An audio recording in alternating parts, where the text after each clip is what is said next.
Welcome into a Monday edition of the Jordy Culotta Show, driven and powered by Go Chevrolet every single day, right here on YouTube, Facebook, and of course, JordyCulottaShow.com online. There is a ton of news to get to this Monday morning.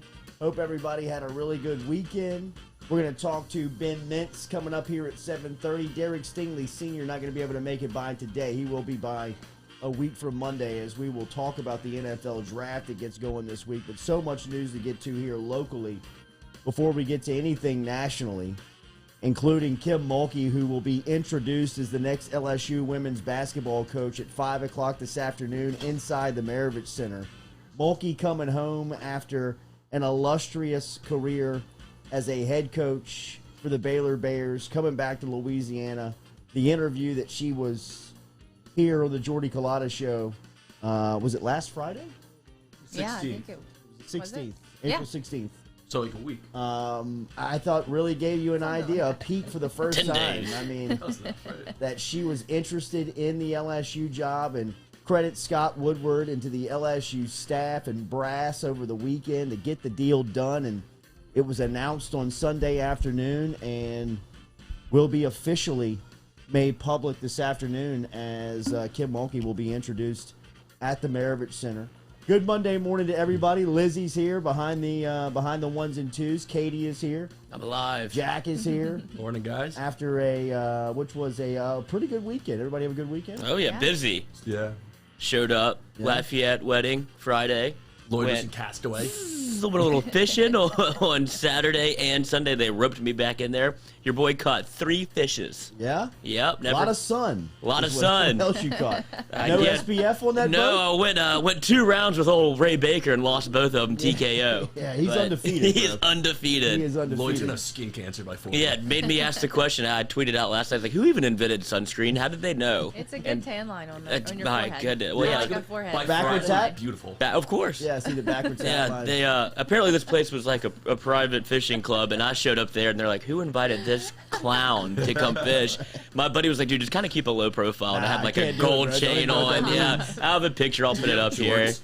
No, shut yeah. up. They told you to keep a low profile? They were like embarrassed by me, and I was like, "Oh, that's okay." And then ripped 3 fishes right off the water. I was like, "How about that? Somebody go set my hook for me." No doubt. I'm the captain. Grab this fish off that hook Yeah. for me if you don't mind and reset it. I'll send the picture in. Jack, how was the college weekend world? I've been slammed with school. Ugh, Yeah, gross. right. Yeah, Are you sorry. doing it? Doing the slamming? No, the school part. Yeah. Studying? Yeah. Ugh. Writing a paper. 50-page paper due today. Page paper. It's due today? Yeah. What are you writing on? Marketing plan for the New York Yankees. Really? Yeah. That's cool. What were you writing it on before that? An LSU sports marketing rewards program, and then my professor said, "That's not marketing." Halfway through the project? Yesterday. Oh, yeah. No, so this has been a semester-long project, and the topic got approved January 29th. And in the class ends like in 2 days, and she emailed me Thursday and said, "Yeah, you have to completely redo the project or else you'll fail. I'm not letting you do this topic." It shows up here this morning. So she approved the Yankees marketing Yeah. plan? Have you written it? I'm like 23 pages in. Oh, 27 pages to go. 6 Red Bulls. Wow, well, my good for you for God. being here, bro. Yeah. Grind doesn't stop. Don't feel like you have to be. I know. What are you I doing would be here? super stressed, man. I would have rather be here. Yeah. Get a little I break. I would yeah. definitely rather be here. But, I mean, my stress level at this point would be I'm just here for the strawberries, honestly. off the Yeah. meter. Katie, good weekend? Shams? Yeah, it was good. Yeah. Sophie's birthday Friday. Henry's birthday Friday. A little celebrating. After that. LSU baseball, maybe their worst loss of the Pulmonary era on Saturday. Poetic justice. I mean, that was incredible. I was listening to it on the LSU Sports Radio Network as Man, the you think Tigers it had. was the worst? I mean, Katie, they had an 8-1, they had a 9-1 lead Yeah. in It was the 8th or the 7th. the 8th inning. I mean, I haven't followed and they had LSU closely 2 enough. outs. Yeah, I mean, I don't know that. I mean, Yeah. I hate to speak in such. But it was pretty bad. I mean, Pretty rough. they were up 8 runs in the bottom of the 8th inning, and they had 2 outs. It's hard to lose. And In that they scenario. lost the game. Well, think of the context, because we asked it before that series, right? You know, they've been struggling, and what if we can win that series? It'd be a huge shot in the arm. You win 2 games, you're about to sweep Ole Miss. You kick their teeth in. if you can get one more out, then you just those 2 games mean nothing losing like that. I don't know if I don't know if it's deflating, you know?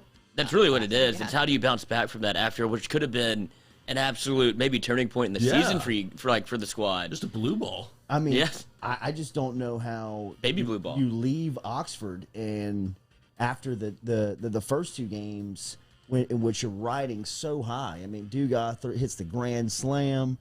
You win the game Labus on was Thursday beautiful. night. Labus goes a complete game. I mean, and then you go into Saturday with just the hopes of getting out of town with some good vibes. And I mean, it looks like you're going to sweep the series. Mm-hmm. You're feeling confident, beating your chest going into the 8th inning, up 8 runs. You got 2 down, and they rip off 8 to tie it up, and then come up in the bottom of the 9th and hit a home run. I mean, It's really as refreshing deflating confidence. of a loss as you could script for LSU.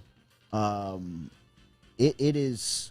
I wonder. I seriously wonder that. I mean, there's a lot more baseball historians and probably people with baseball knowledge inside of the bunker that listen to this show. But watching that felt like one of, if not the worst loss of Paul Maneri's era. I mean, just in where they were, their confidence, how they needed the weekend. Yeah. Like, I mean, what that weekend meant to them and taking that series from Ole Miss. And I wonder if it was all crashed on Saturday afternoon in the ninth inning when it was just, I mean, it was taken from they were up 8. They were up 8 runs in the bottom of the 8th with 2 outs. I mean, that's outs. almost like that. That's almost like it. You have to try it. You have to give effort to lose like there. that, I mean, to give that lead up in baseball it's incredible. It's man. so hard to do. What happened? I mean, how did they get Just left there? Coleman on the mound. Yeah, I mean, they just couldn't do you get anybody out. They couldn't. It just was. It was hard to watch. I mean, I wasn't watching. I was listening to it and listening to it. I thought Chris Blair was going to fight an Ole Miss fan during the run. I mean, like it was just. It was like it was incredible, man. Yeah, I mean, strike 3 could have been called. I mean, all that stuff, but I mean. It was a tough way to lose a game in a series in which you really were coming back home with a ton of confidence. LSU football adds another 5-star to the recruiting class, as Shea Dixon last week when we were talking recruiting talked about Jacoby Mathews, the safety out of Ponchatoula, 5-star prospect as possibly being the top player in the class, the number 1 player in the class, and LSU gets him over the weekend. So this class for 2022 looks as, I mean, I know it feels like we may say this every year, as special as we've seen, but I mean, the 2022 group, if you're talking about Will Campbell, 5-star tackle, or Walker Howard, the 5-star quarterback, or Shaz Preston, who's in the state, who's a 5-star wide receiver, to now Jacoby Mathews, who is a 5-star safety, to even guys, like Johnson, like the tight end. Jake Johnson, 4-star. I mean, yeah, I mean he's one of the top tight ends in the class nationally. Number one tight end, yeah. So I mean when you talk about him nationally and what they're doing, they're owning the state. They're picking up prospects nationally, and they are putting together a class that looks incredibly special. When you just talk about needs, positions, quarterbacks, left tackles, wide receivers, defensive backs, I mean this class has got everything. And LSU seems to be getting all of them. So shout out to the recruiting staff. And as we said, currently the number 3 class. This last class was the number 4 class. It was 3 for a while, so it's always been back-to-back years, a top 5 recruiting class. Yeah. Jacques Comrie says Jacoby is number 1 overall over Walker Howard.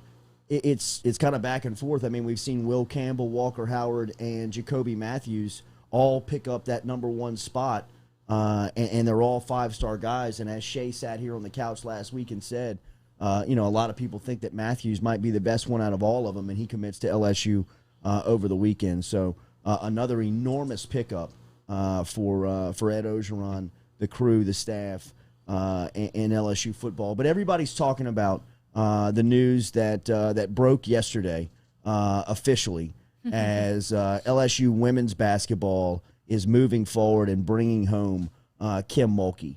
And first off, before we get into this, we got to recognize that our coffee daily here on the Jordy Culotta Show is brought to you by Majestic Coffee, which is locally brewed down in New Orleans. Everybody we talked to on the phones here, including Ben Mintz, who will stop by at 7:30 this morning. We'll talk and recap his week over in Oxford, which looked like it was fantastic, a ton of fun for the Barstool Sports employee. He'll stop by here at 7:30. Then at 8:30, Kramer Robertson will stop by, who is former LSU shortstop. His mother, Kim Mulkey, of course, is the well-accomplished college basketball coach who's coming over from Baylor. And all of those guests will be here. Compliments of Metropolitan Health Group. We can't see the strawberries. We got to get the strawberries in the shot. Oh, yeah. That's why I'm here. Strawberries in the shot. That's why you're here. Jack, grab a strawberry. Pass it around, bro. Yes. Pass it to the left. This is. I know Giannis. Oh, I mean, absolutely. It's a lot of wingspan. The scouting report. The scouting report's been out. Yeah. It's those hands. This is the biggest hire in LSU sports history. Huge. No. This is the biggest hire in LSU sports history. When you hired Nick Saban in 1999, Nick Saban was not Nick Saban. He came very highly regarded by, the story goes that Gil Brandt, who is recognized as one of the fathers of the Dallas Cowboys, if not the overall visionary of the Dallas Cowboys alongside Tom Landry, told Joe Dean and Mark Emmert back in 1999, if you guys want to make a splash, if you guys want to hire the best college football coach in the game, then you guys need to go up to Michigan State and go hire Nick Saban. He doesn't have the resume just yet, but he's about to. And he needs to be coaching in the best conference and the best league in college football. Go get that guy. That's when Mark Emmert jumped on a plane. They met at Jimmy Sexton's office. He wanted the $1.2 million. Joe Dean and Skip Bertman scoffed at it. Emmert said, cut the check. The rest is history. We're living in the golden age of LSU football because of that hire. You can pinpoint that meeting, that date and time, to where it was, what happened, and to where you are now. From an LSU women's basketball coaching perspective, you are bringing in the most well-accomplished coach in the sport outside of Gino Auriemma. Outside of what's happening up at UConn, right now the best active college women's basketball coach in the sport is Kim Mulkey. 3 national championships as a coach, a national championship as a player, a national championship as an assistant coach, a gold medal as a player in 1984, a Naismith Hall of Fame inductee, has accepted the women's basketball coaching job at LSU. It is the best and biggest hire in LSU sports history, bar none, inarguable. So compliments to Scott Woodward, Stephanie Rimpf, and the team at LSU Sports for getting this deal done. Whatever the price tag may be, and I've heard rumors of $2.5 million, and we had to expect it was going to be $2+ million because of what she was making at Baylor. Yeah, it had to be. And out of the respect for her resume. The school's got money. Taft's got endless money. Not only that, they understand and recognize, and we had it confirmed after we said last week on Thursday that one of the key points in bringing her in, and by the way, this deal's been done for about 4 or 5 days now, but one of the key points in bringing her in was her ability to connect with the state and the money in the state and raise funds. Because you are now employing in the state of Louisiana, without it being said that she's from here, Louisiana proud, couldn't wait to come home, and is ready to direct the basketball program. But beyond that, you get a character and a figure that you bring into an office now that has been experiencing a ton of turmoil and looking for a leader in the sense of Title IX and women's sports. You got her. You got her in spades in Kim Mulkey. She's coming in the office with a mindset and a mentality of a winner and somebody who is organized that can help everybody out. She's also going to be alongside whoever is raising funds, whether it be for TAF, as there's a new fundraiser. Rick Perry just stepped down after so many years on the job, and they're bringing in somebody in from Georgia to take that role, who will start in the middle of the summer. Kim Mulkey, if I'm him, can you bring up his name? I know that we got his name from somebody last week. Yep. Think of that rotation to market for fundraising. You got Ed Orgeron, Will Wade, Kim Mulkey. That's a dream team. Those people, have them go speak to people, raise some money. The Tiger Tour this offseason is about to take an enormous jump. That's and an just as far group. as interest and intrigue. The TAF new president here, I lost it. His life's going to be easy. That's an easy job. Well, right now. it's not an easy job, but it just, like we said, as far as as far as his arsenal goes, he just got an enormous weapon added to his closet. Somebody that he can break out, somebody that he can bring in front of the state, somebody that already has relationships that can. I was talking to an LSU basketball coach over the weekend. They'll have a new arena in 3 years. They'll have a new weight room. Whatever their checklist is, whatever they sit down and say, this is what we have to have. This is the must-gets for us to move forward and be a championship program, which is she has already had agreed upon. That she's not coming over here to be second, third in the SEC and just kind of restore some pride to the program. She's coming over here to win championships. And there's things that have to be put in line for recruits to see that you're committed from a school and an institution level and a program level in winning championships. And some of those are facilities. Some of those are Title IX, Title IX guidelines. Some of those are fan base support. There's all types of layers that go into this. But she's got the blueprint, and she is going to tell you how it's going to be done, and she's going to bring in the right people around her to make sure that it's done correctly. Matt Borman is the new TAF president. Say where he was previously. Georgia, University of Georgia, is coming over, and Borman gets in Mulkey a 5-star, right? I mean, we're just talking about 5-star prospects that Ed Orgeron and the LSU football staff are looking for, and they just picked up one in Jacoby Mathews. Scott Woodward in the LSU athletics department just brought in a 5-star hire in Kim Mulkey. I don't know where you really begin in starting to praise her. Where would you begin? The basketball coach? If you want to start there, we can. She won a national championship in 2019. The same year that LSU was dicing up the college football world, and it was argued that they were the best team in college football history. The women's Baylor program was winning the 3rd national championship on Mulkey's watch. That's just 2 seasons ago. When they were doing that, the leading scorer on that team was a transfer from LSU. She understands the state. She understands how to recruit. She understands the transfer portal. Did you see the reaction from the Baylor women's basketball team yesterday? Just the shock. There was Where do they go from there? There was no bad LSU? blood, possibly. There was no bad blood, but I mean, a lot of them, you got the sense that they lost their mom. Yeah, I'm sure. You know, I mean, a lot of them felt like it needed to. It's a wound. Absolutely, it's a cut. So if you're out there, I've been on the Tiger Tour. You know, I've been a part of that where they load up in a caravan and they'll bring people around like, Ed Orgeron, Will Wade, Beth Torina.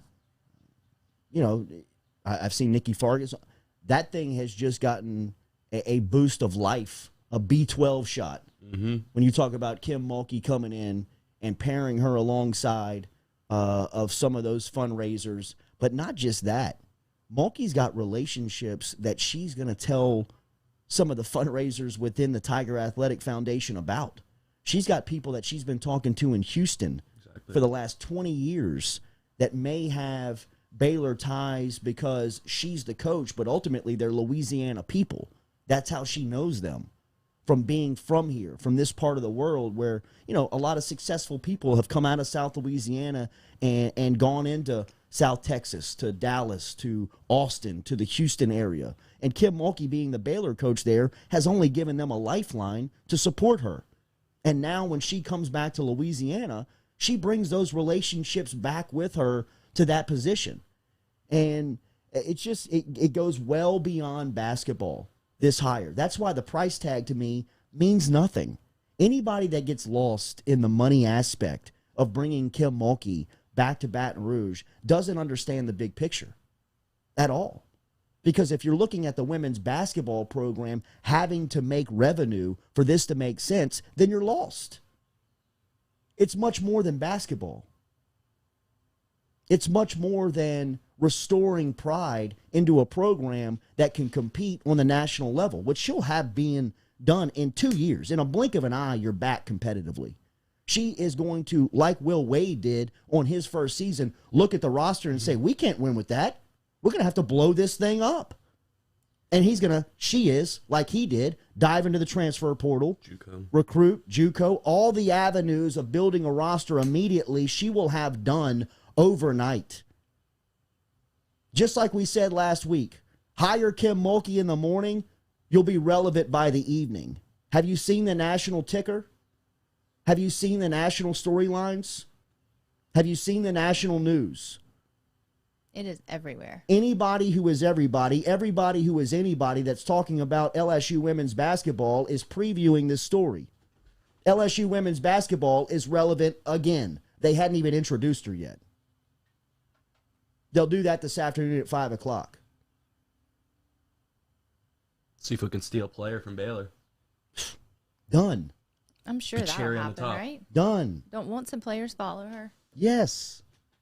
Especially with the new rule. Yeah. I was about to say, isn't that perfect timing kind of whenever Really now you can just really like get into the get into the transfer portal and you could kind of have your pick of the litter because she has that cachet with her to where they'll follow her kind of wherever she goes. Yeah. Oh, they absolutely are.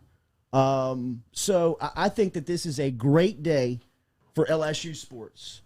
This is a great day for Scott Woodward. This is a great day for the future and the direction of the LSU athletic program.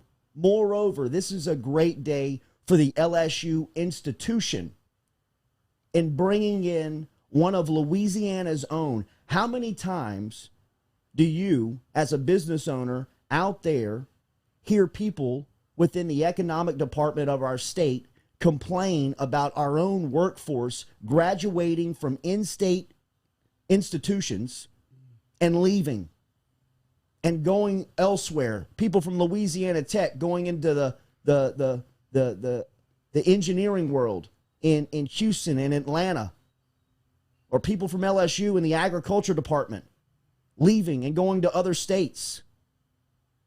This is a great example of bringing back one of Louisiana's own who can keep Louisiana talent within the state. It's much bigger than basketball. This thing is huge. It's enormous for Scott Woodward. It's his first hire. Beyond what it means on the floor to TAF, to the fundraising department, this is what Scott Woodward will be judged upon when we talk about his performance on the job in bringing in the right people. It's a great track record of that.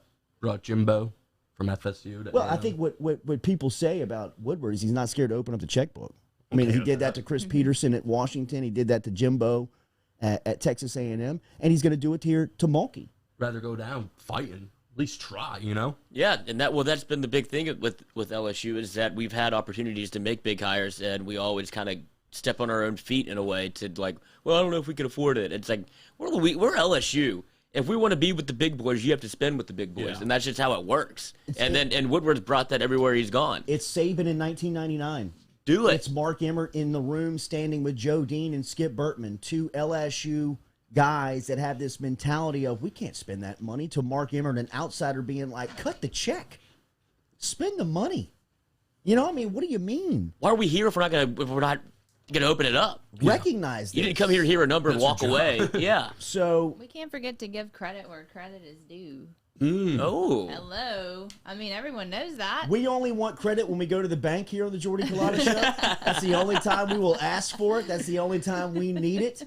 But if our interview was the launch point for this to happen, we could, It was. I got to imagine that Scott Woodward, Finder and let me tell you this, after having some conversations with people on both sides, this was something that Woodward was planning for, that had the foresight and seeing and understanding. Hell yeah. That's how Popping you do bottles it. all We're over doing it on a Louisiana this Monday. morning. What time is it? I mean, it's 7:28 in the Who needs morning. paper? You know what I mean? These last 20 pages of Jack's paper are going to get a little sloppy. Yeah, that's right. That's right. Commas everywhere. It's celebration. It's calls for celebration. It is. It's absolutely a great day for our state. PMAC's gonna be awesome. The in the next 5 PMAC's going to be years. fantastic. They're inviting fans to the press conference this afternoon. they It's a little bit Absolutely. like the Will Wade hire. It is like the Will that Wade hire. was his idea. He's like, get people in there. This is supposed to be an exciting thing. LSU basketball is back. LSU women's basketball is back. Yes, it is. It's a could've gone so fantastic hire. It is an incredible hire for Woodward, for the LSU athletic program, for the fundraisers, for just bringing back home the state, man. What a basketball culture at this school now. Yes. Cheers. Cheers. To Kim. To Kim. To Kim. And to Jordy. Strawberries. Strawberries. Jordy Culotta. Strawberries. Made it happen. We'll take it, bro. We'll take it. All right, let's link up with Mintzy real quick and see what he thinks here. But remember, get in the bunker. We're going to talk to Kramer an hour from now, and we will talk more, obviously, about Mulkey and what's going on here. If you got thoughts on the weekend, jump inside of the bunker. We're calling that LSU baseball loss on Saturday maybe the worst of Paul's career. Oh, poor Playboy Marty having to film all that for Barstool Mincy. He's an LSU guy, and he has to watch all that raucosity go on around him. Are we connected over there? Yes. All right, sweet. Let's. Well, it might be to Katie's phone. You are connected to. Oh, my bad. Whenever we took over the show and held it hostage. When we took over the show Friday. Remember, Daily, we are brought to you by Johnson and Spiller Dentistry. Heading down to see Dr. Spillers this weekend. This week, as getting a teeth cleaning session. Go if you need to see Dr. Johnson, Dr. Spillers. Remember, 2 locations: one in Gonzales, one over in Baton Rouge. As you can find them here on Perkins Road, in between Segan and Airline. Stop in and see them, as Dr. Johnson, Dr. Spillers is the official dentist of the Jordy Culotta Show. Let's take a 30-second break, come back, and we'll set up Ben Mintz here on the Jordy Culotta Show, presented daily by Go Chevrolet. The official dentist. That's what a sponsor. That's sick. We made it.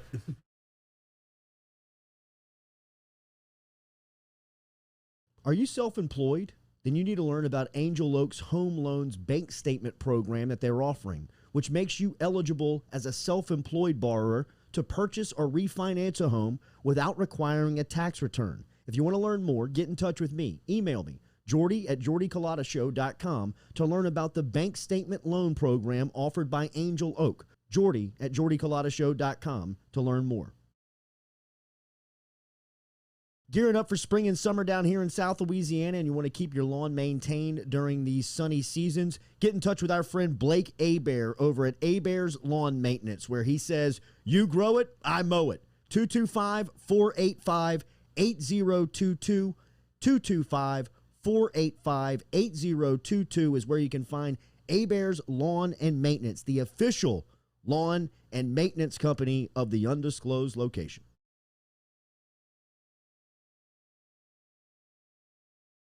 Go Chevrolet is proud to announce Go Express Auto Sales, the new used car lot located in the capital city of Baton Rouge, Louisiana, at 11522 Florida Boulevard. Go Express Auto Sales is online at goexpressautosales.com or you can search them on Facebook and social media at Go Express Auto Sales, the newest addition to the family of Go Chevrolet. Remember, Go Chevrolet is located down in Laplace, Louisiana, but now welcoming aboard Go Express, the new used car lot located in Baton Rouge, Louisiana at 11522 Florida Boulevard.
Little strawberries and champagne for you here on a Monday morning on the Jordy Culotta Show.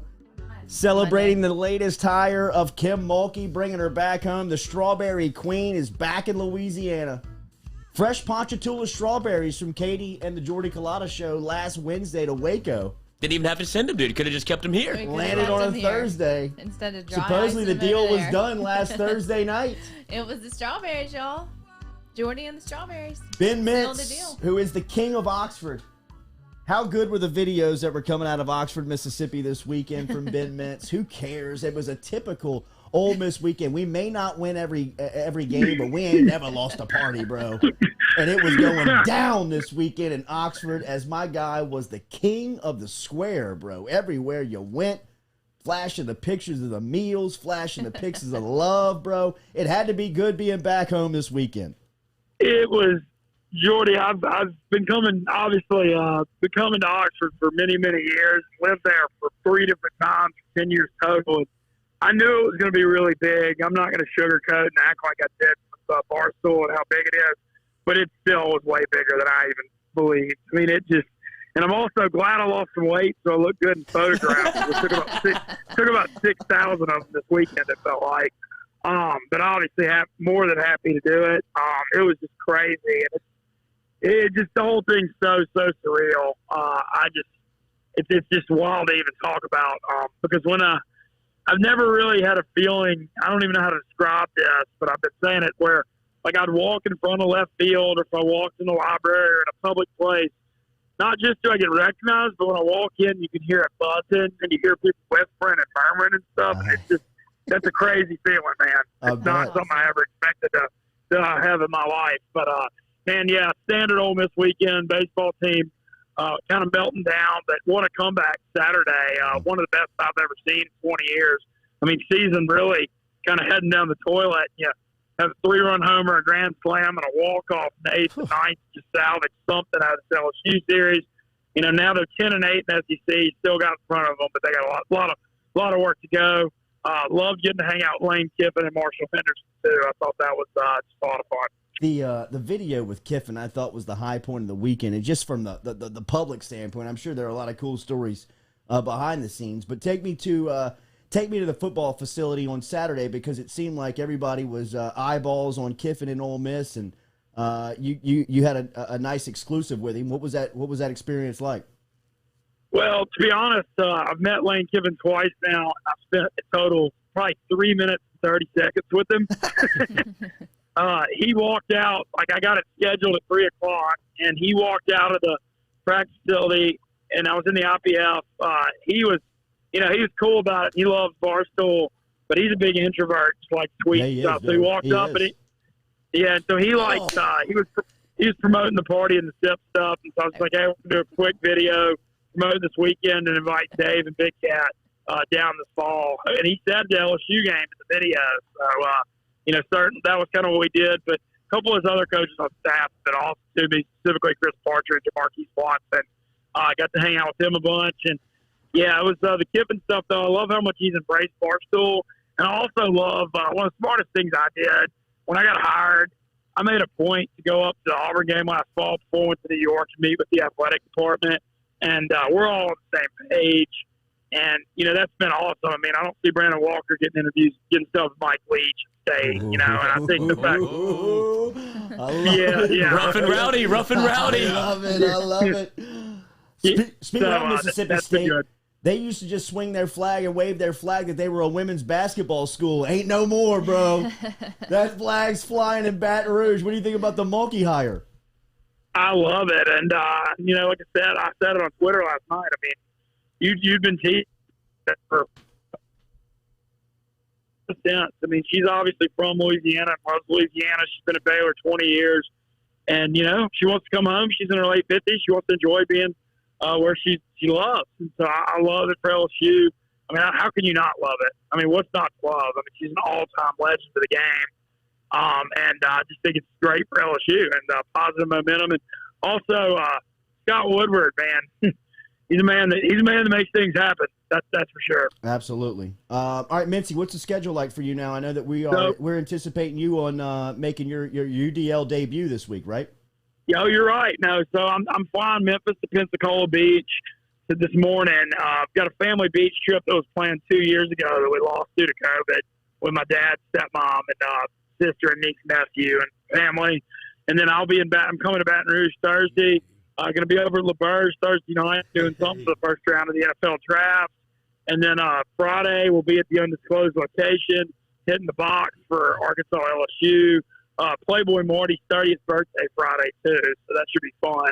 He wants to be in Baton Rouge for that. Hell yeah. And I think the thing's going to end up in New Orleans. I'm going to go over there either Saturday or Sunday and then go back to New York. So it's a heck of a trip south, man. It's been unbelievable. You are probably one of the most popular sports figures in the Southeast right now, but did you anticipate your popularity going through the roof when you clapped back to Moscona like that on Saturday?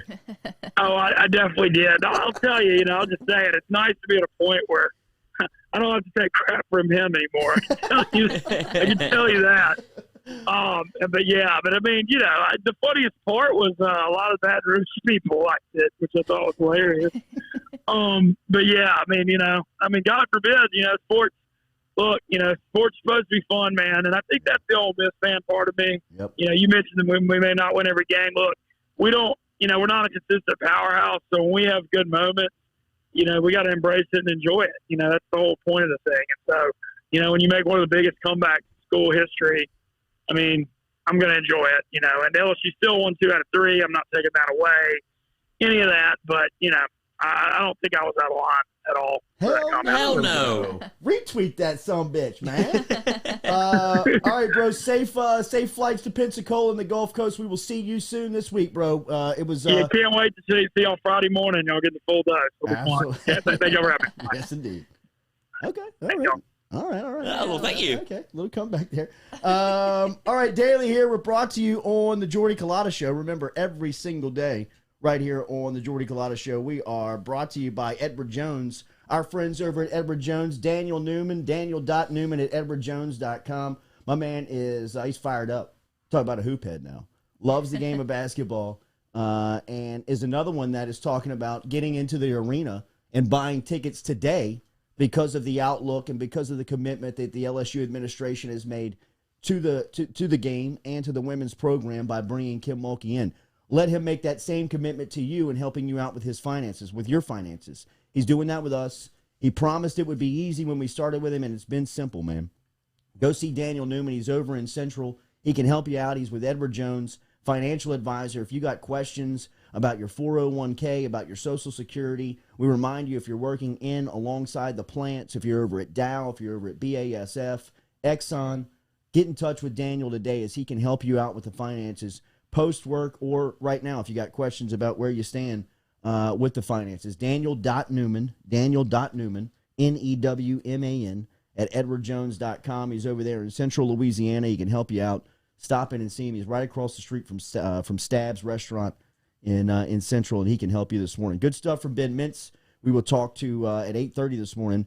We will have a conversation with Kramer Robertson, of course. Kramer, his mom, is dominating the headlines right now with her being hired to LSU, and we talked a little bit about it in the first hour. And if you're inside the bunker, we'd love to hear from you. We'd love to hear what your thoughts are on this hire, what maybe this will spur you to as far as action, if you will go get tickets to LSU women's basketball, or if not, you'll just start becoming a walk-up customer to women's basketball, which could possibly move into the future of buying season tickets. But like I said last week, I think that the women's basketball program at LSU has been an untapped entertainment and possible revenue generator for the athletic administration that has gone either ignored or it's just been understood and just been thought of inside the building as a write-off, as something that was not going to produce, because the leadership that brought in Nikki Fargas, Nikki Caldwell at the time, and Joe Oliva and F. King Alexander didn't have at least the baseline knowledge of what that women's basketball program could be, not the firsthand at least.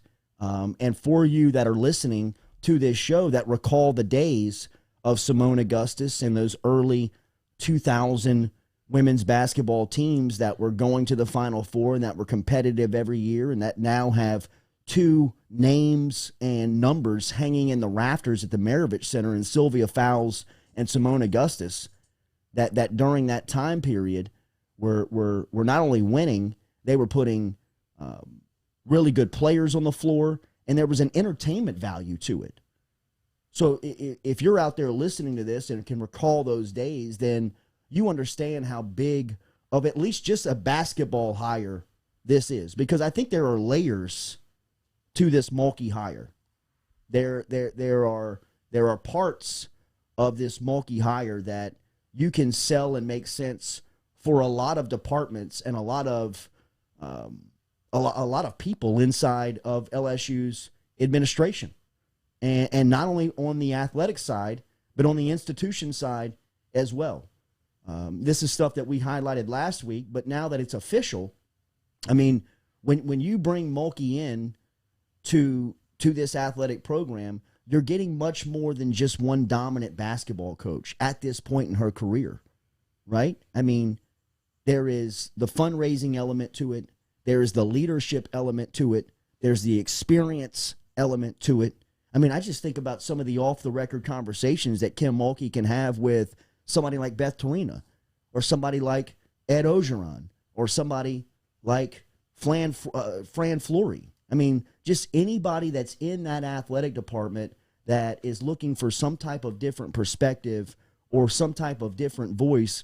Well, here comes an Olympian, a national champion, a bona fide fundraiser, somebody that comes in with respect from the private sector and from the institution side. She's got so many relationships along the way. She's a Louisiana native. I'm telling you, if you have not, and I spent the weekend in Mandeville. Again, I was down there at AAU basketball tournaments, in and out of the gym all day. I mean, we had games on Saturday, one that started at 11 o'clock in the morning and one started at 6 o'clock in the afternoon. I mean, we were in that part of the state all day. So we were able to kind of drift off and go down to grab something to eat around the Covington, Ponchatoula, the strawberry cities of our state.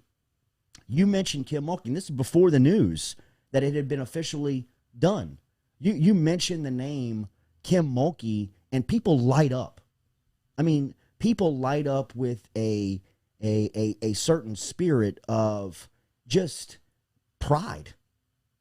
And if it were ever possible to get her home, what it would mean to the people of the state if they could make that happen, speaking of LSU. And it's done. So compliments to Scott Woodward, somebody that has been, for the first year on the job, has experienced some ridicule, has experienced some pushback on what exactly his impact is going to be on the athletic department. And there was a lot of stuff, and still is a lot of stuff that's happening, that happened on previous previous employees' watches that they are now answering questions for and really kind of paying for publicly. But as far as Woodward's job performance goes, this is a grand slam. Yeah, and he's been in more of like crisis management than do your job almost. He was brought in not to, I mean, I guess to clean up the athletic department a little bit, but this is really what you think about when you think about Scott Woodward, and he did it. Like, this is check off the list of why you bring him in. Absolutely. This was his first hire. This was something that he was going to be judged by, and it's a home run by every sense of the breakdown. Any way you want to break down this hire, I can't think that you can find a hole as to where or why she was brought home. I mean, I can't imagine that anyone now. I think that there will be people that see the price tag, and now you're paying $5 million essentially for your head basketball coaches, right? You're paying $2.5 million to Will Wade. You're paying $2.5 million to Kim Mulkey. Well, on the men's side, you've gotten the return of the most SEC regular season wins in 3 seasons in those 3 years. You've been a tournament team every year. If they had the tournament last year, LSU's in. And coming off of a tournament experience this past season and going into a year where the roster is continuing to rebuild, if that's who you want to be in basketball, it's going to take that price tag of a coach to be competitive.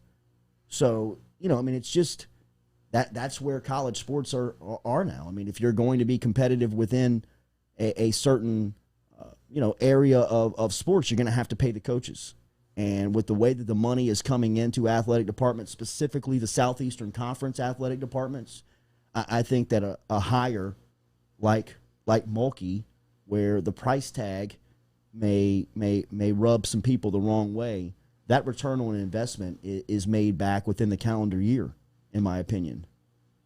Interest, intrigue on tickets, but what she will kick up. I cannot wait to see what the Maravich Center is going to look like 2 years from today. It's going to be amazing. I cannot wait to see the upgrades. Has there been established plans? There have been, or is it just rumors not right established plans, but there have been renderings, there have been drawings, there have been ideas of what could be next. And look, man, basketball arenas around the country are changing. If you've seen Auburn's, if you've seen Bama, Bama it still plays. It's renovating, but they're renovating the Coleman Coliseum. But Auburn's new arena, Ole Miss's new arena, the pavilion, where you take away some seats and you make it more.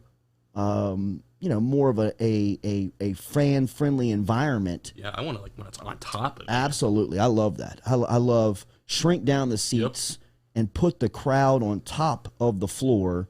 And, from an athletic department standpoint, increase the high-end seating because that's where they're making money. Because there is no seats. There's the Tiger Den. They have just one area, but there's no actual press luxury box seating, which for a high-level program is kind of we need a Jordy Culotta show luxury box. That would be beautiful. That would be great. Well, I mean, we're sweeter dies. You know what I mean? Yeah. Absolutely. We're not going in there. Obviously, look how bougie this show is: champagne and strawberries. I'm not even doing courtside. Yes, but I mean, they're doing courtside suites now in college basketball levels. You know what I mean? New arenas are seeing college like suite level or courtside level suites for the games. I can imagine that she is going to get inside the Maravich Center and say immediately, nah, we're going to have to blow this thing up. Or, like I said last week, one of, Will Wade's biggest pushbacks, his biggest rubs has been, the fact that his program, his players have to cross the street to go lift weights out of coming from a practice facility that was developed and built in 2007. I mean, I know that seems like a long time ago, but I mean, the fact that there was no weight room inside of that addition when you're bringing in, multi-purpose basketball facilities where you can watch film, there's locker rooms, you can practice, but you can't lift weights. I mean, that's been one of the biggest things that the basketball program has been urging and has been really out there on the fundraising trail and trying to get. They'll have this done in 2 years. It's an arms race. It's an arms race in recruiting. Everyone's got to one-up each other. And your facility's from 2007, and you're trying to recruit? You're going to get killed. Well, and you're bringing over now a national champion coach who is going to look at that and say, what do you want me to do when I'm recruiting against Baylor now? Because look what I built over there. The same type of kids that I'm still going after out of the greater Dallas, Houston area, we're still going to be in contact with. And if they go see those facilities and come see these, and they're making their decision on practice arenas, we're out. And she's going to sell that to or probably already has. She probably already has her list of not demands, but checkpoints that to be a championship level program, this is the things that are going to have to happen. And she's not going to leave a championship program to go to a mediocre program. It's just not who she is. And the money's going to be just about the same. So it's not about the financial commitment. It's about the ability to win. And if LSU is going to check the boxes that she demands, then she's going to take the job. And that's how this job got done. It's not that just simply she wants to come home. It's she wants to come home and restore pride into a program that can win championships. Because just like she said in the interview last week, I mean, they had to beat LSU in her first Final Four to win their first national championship. I mean, she understands what the program can be, and it just doesn't have to be Simone Augustus. You know, I mean, that's what I felt was one of the biggest excuses from LSU women's basketball over the last decade was that Simone doesn't exist. Well, no shit. She didn't exist before she existed. That's why you had to have her. Yeah. But there's still out there people, winning at a high level, developing talent, developing and just going rough. Through the process. You're doing all that stuff. It goes back to the Maneri quote. Yeah, where do you get those guys? Where do those guys come from? What the hell are you? What do you mean, man? What do you mean? Talk about a gravestone. That's the headstone quote. I mean, it's just Mulkey's coming here to win. She's coming to be relevant tonight. She's going to make sure that. I want to hear what she says in her speech. I really want to see if she says anything about. Well, it's an investment. She's making you invest into the program. School. Because, like you said, she's not going to come here and then just look at what we have and be like, all right, this suits me.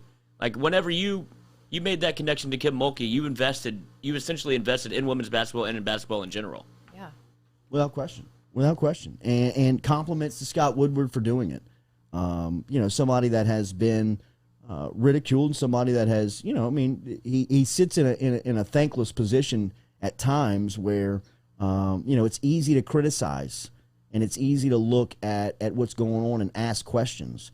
But in this standpoint, in this instance, you've really got to look and, at least from my perspective, compliment because of the vision and because of bringing back talent.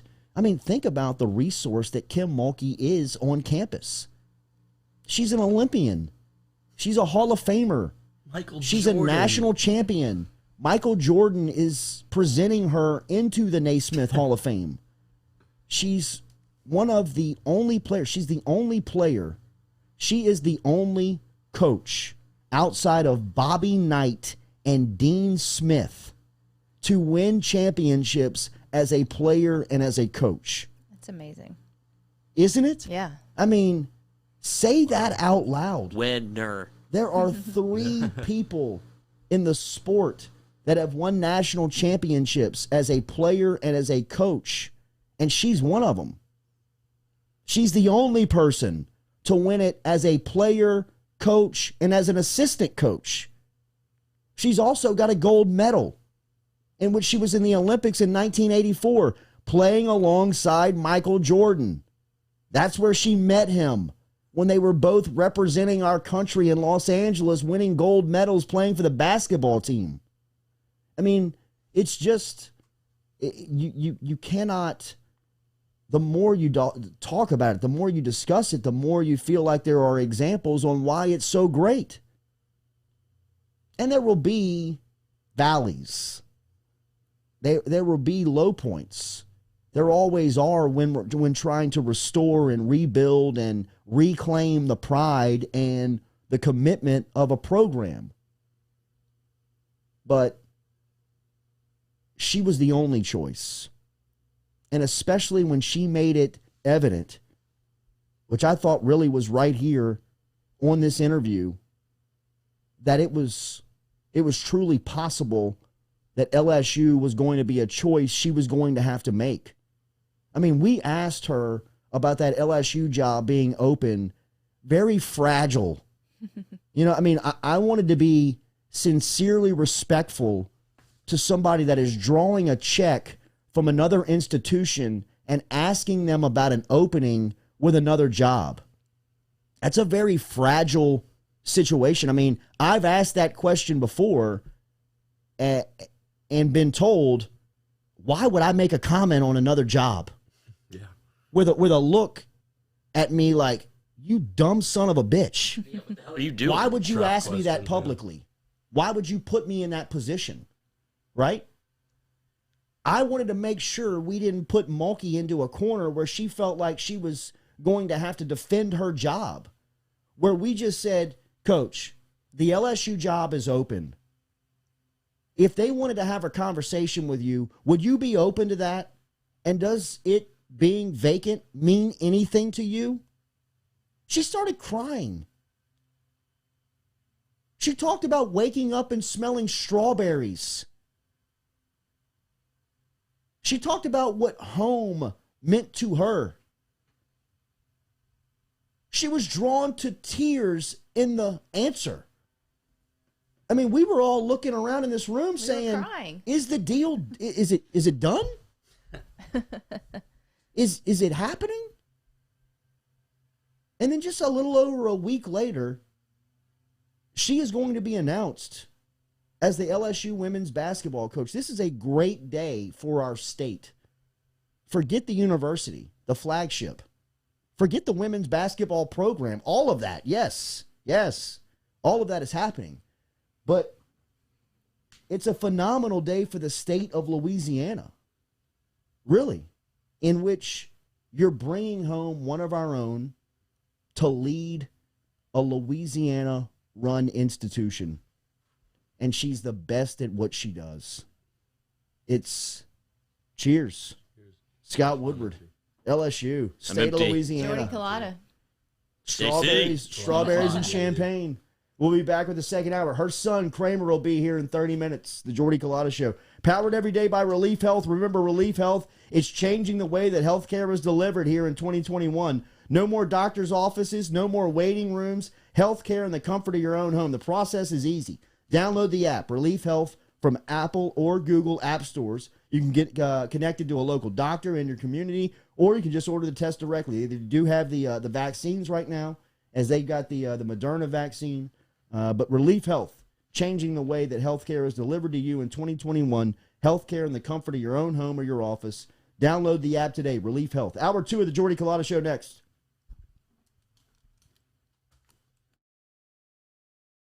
Go Chevrolet is proud to announce Go Express Auto Sales, the new used car lot located in the capital city of Baton Rouge, Louisiana, at 11522 Florida Boulevard. Go Express Auto Sales is online at goexpressautosales.com, or you can search them on Facebook and social media at Go Express Auto Sales, the newest addition to the family of Go Chevrolet. Remember, Go Chevrolet is located down in LaPlace, Louisiana, but now welcoming aboard Go Express, the new used car lot located in Baton Rouge, Louisiana at 11522 Florida Boulevard. Gearing up for spring and summer down here in South Louisiana, and you want to keep your lawn maintained during these sunny seasons, get in touch with our friend Blake Abear over at Abear's Lawn Maintenance, where he says, you grow it, I mow it. 225-485-8022, 225-485-8022 is where you can find Abear's Lawn and Maintenance, the official lawn, and maintenance company of the undisclosed location. Relief Health, the only way to get your health care in 2021. In your home or on site, Relief is changing how health care is delivered to you. No more doctor's offices, no more waiting rooms. Download the app today, Relief Health, from the Apple or Google app stores. You can get connected to a local doctor in your community or just order a test directly without talking to a doctor. Their COVID tests are live, and right now they have the Moderna vaccine. Online at reliefhealth.com or download the app from your Apple or Google app stores now. Relief Health, changing the way that health care is brought to you in 2021. Are you self-employed? Then you need to learn about Angel Oak's Home Loans Bank Statement program that they're offering, which makes you eligible as a self-employed borrower to purchase or refinance a home without requiring a tax return. If you want to learn more, get in touch with me. Email me, Jordy at jordyculotta.com, to learn about the bank statement loan program offered by Angel Oak. Jordy at jordyculotta.com to learn more.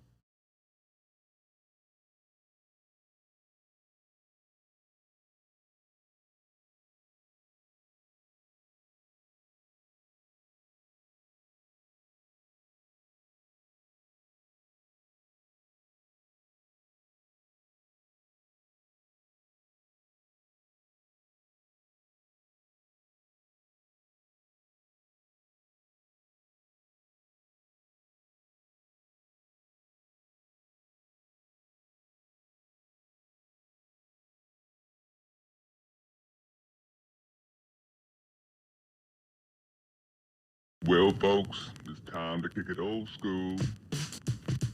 So you can feel cool. Give it to me, baby. Baby. Yeah.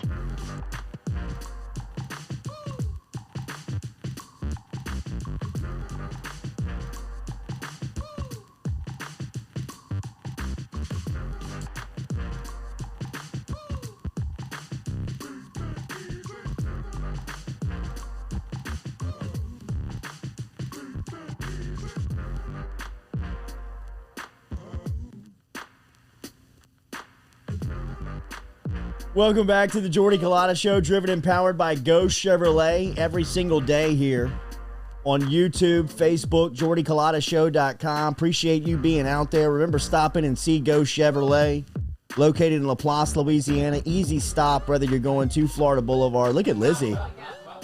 That's the man they didn't want at the camp. I wonder why they said Oh, that. Country Lloyd. That's Is that a 4-pounder? Yeah, dude, they said it was a big fish. Like, this thing's That big, is a right? big Yeah, That is a dude. big fish. I tossed You're him like, back. I did good. Yeah. Good. But I thought I threw the old lure in the water, and I was like, oh, I hit the bottom. Like, can y'all help me out? Get this? Like, we got to turn the boat around. I'm on a stick. And they're like, no, pull a little hard. I was like, oh, he's swimming down there. Come on up, boys. What a blast. That's amazing. I get it now. I get the fishing. I'm not going deep sea like you. There was me either, bro. I'm not going back. There was no chance of seasickness. We were just patrolling around on the boat, having a good time. So it was very, very relaxing. Can you put that as your LinkedIn profile picture? Yeah. Yes. Yeah. Any prospective hires out there? Edward Jones. You're definitely putting Your it up financial there. advisor. Sir, right? yeah. Yeah, Lloyd's got you. Good first hours. It was flying by. Everything compliments of Go Chevrolet. I appreciate it. A lot of reaction, of course, to Kim Mulkey being named the LSU women's head basketball coach. That'll happen this afternoon. Her son, Kramer Robertson, will stop by. He's in the minors with the St. Louis Cardinals. He was the LSU shortstop, All-American shortstop. Stud. Yes, he was. Is he going blonde again? Is. We'll ask him. Well, that's good. forgot about that. We'll ask him. Coming up here on the Jordy Culotta Show. Always look forward to checking up and checking in with Kramer. We were talking about some other stories that were happening this weekend. I mean, this was it was a pretty big weekend. We talked about the LSU football team picking up another 5-star as they pick up one of the top players in the state, Jacoby Mathews out of Ponchatoula. Is verbally committed now to the class of 2022. LSU's now got 13 players in that class, which is vastly becoming one of the top classes in the in that recruiting cycle. When you just say some of the names out loud, right? I mean, Will Campbell, 5-star tackle out of Neville, Walker Howard, who's one of the top quarterbacks and 5-star out of St. Thomas More and Lafayette. They've got even Will when you Johnson. talk when you talk about extending the reach outside of the state, we mentioned the tight end and Jake Johnson, who's one of the number one. If some services have him the number one tight end in the country, so LSU really cleaning up as far as the class of 22 goes. With some news over the weekend. And it's not the typical, Mathews. it's not the typical LSU recruiting class where you just land all the studs at one position, or like it's very flashy. Like we're hitting on all the needs and places that we need to be. That's what I think is very impressive when you're like, all right, 5-star quarterback, offensive tackle, wide receiver, safety. Like they're hitting all over the board. It's not like we're just getting, because some of those old recruiting classes, like, all right, here's 3 5-stars at the same position. And we're like, all right, it's a good class. Yeah. This seems very organized and constructed in a way that you like to see. Yeah. No, they're cleaning up right now. Man. Yeah. They are cleaning up on the trail as Mathews, the latest one. That's what you got to do. Yeah. It's imperative. I mean, when you look at the recent college football playoffs and you look at it, those 4 teams who are in it, they're always the first top 4 recruiting classes. I mean, just college football is an unfair sport.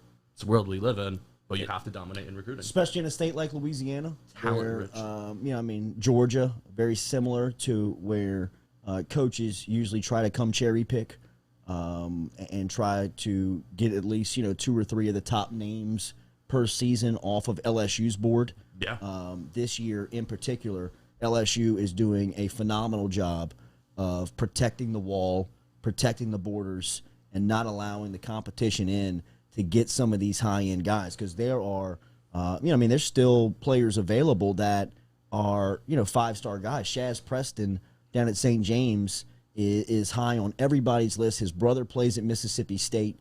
We've had him on this show. He's talked about what his relationship is with Mickey Joseph. But does he have a deadline? Does he know when he's going to? That's what I was going to say. What is the deadline? Well, there's an early signing period in December, and then there will be the late signing period in February.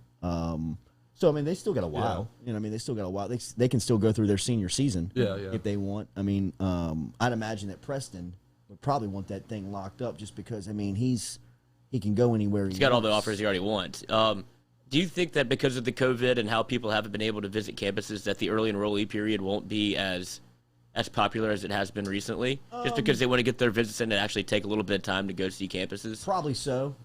I think just because of where recruiting is coming from and the things that they have not had access to, once those are green lit and allowed again, I think a lot of people will be taking advantage of that. But I've heard a lot of positive things, especially from like high school coaches, on the early signing period and what it means for the players and for the prospects. Just because, all that stuff is cool, and especially from 30,000 feet, it's a lot cooler to look at it and say, man, that stuff's awesome. And everybody's trying to come after you, and you can go to any camp, you can go to 5 campuses on their dime, and all that stuff is awesome. But it gets old. It gets to a point where your phone's constantly ringing, your phone's constantly going off, they're constantly DMing you, they're constantly coming after you, and if you can really put that stuff to bed, if people, have made their mind up. Emotional investment. Yes. Those guys Yeah, it recruiting you since you're 14, and then you have to be like, yeah, I'm going to this other guy's school. That's hard a lot to of do. pressure It at is. that age. It absolutely is. So I think that the early signing period still will stay pretty popular. Yeah, because- it just makes sense, too. Yeah. You just want to get it, like you said, you want to get it over with, but you also want to get into the school that you are signed with because you want to play early. That's the only, that seems to be the way to get on the field.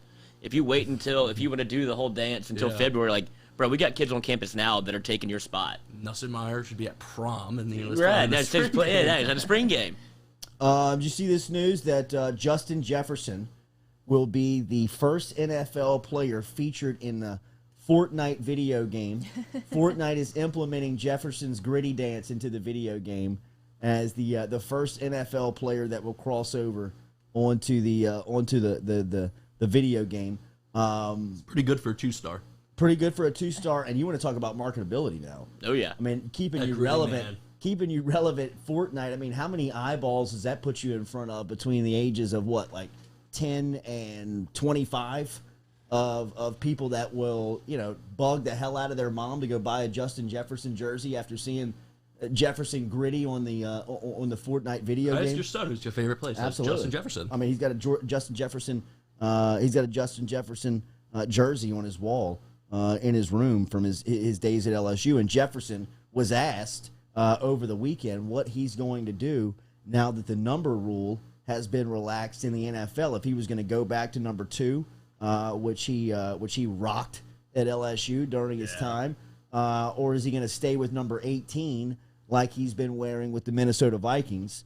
And Jefferson said he's going to keep the number 2 legacy in Baton Rouge. He's going to keep number 2 at LSU, and he's going to stick with 18 in Minnesota. But one of his newest teammates and former LSU legend, Patrick Peterson, made it official over the weekend as he announced yesterday. He announced on Sunday he's going back to number 7.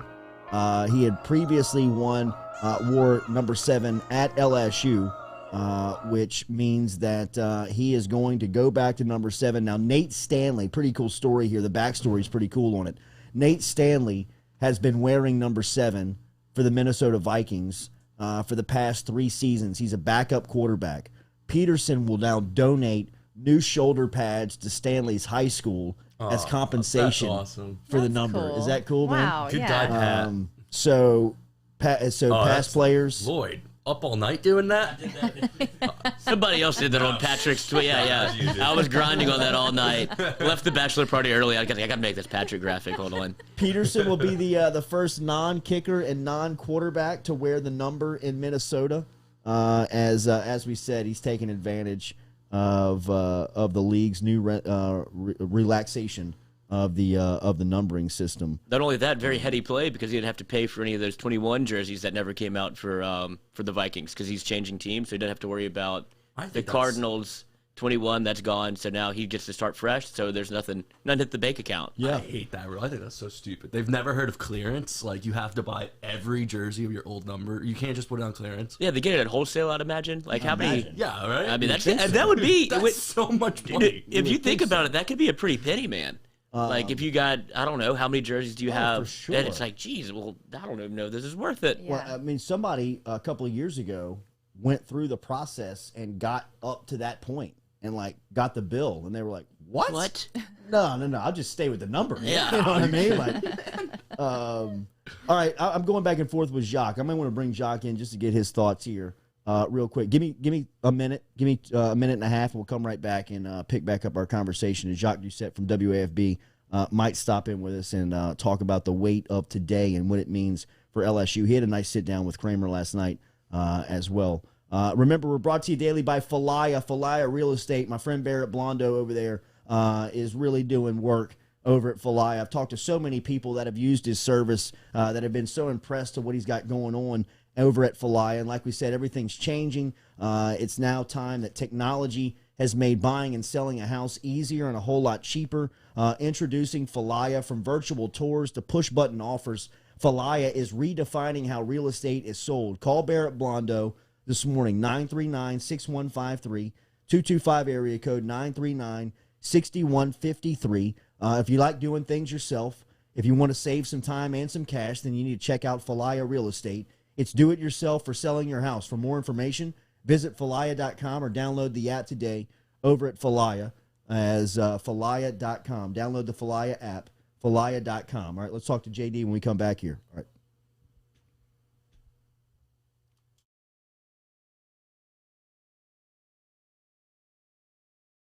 Go Chevrolet is proud to announce Go Express Auto Sales, the new used car lot located in the capital city of Baton Rouge, Louisiana, at 11522 Florida Boulevard. Go Express Auto Sales is online at goexpressautosales.com, or you can search them on Facebook and social media at Go Express Auto Sales, the newest addition to the family of Go Chevrolet. Remember, Go Chevrolet is located down in Laplace, Louisiana, but now welcoming aboard Go Express, the new used car lot located in Baton Rouge, Louisiana at 11522 Florida Boulevard. Relief Health, the only way to get your health care in 2021. In your home or on site, Relief is changing how health care is delivered to you. No more doctor's offices, no more waiting rooms. Download the app today, Relief Health, from the Apple or Google app stores. You can get connected to a local doctor in your community or just order a test directly without talking to a doctor. Their COVID tests are live, and right now they have the Moderna vaccine. Online at reliefhealth.com or download the app from your Apple or Google app stores now.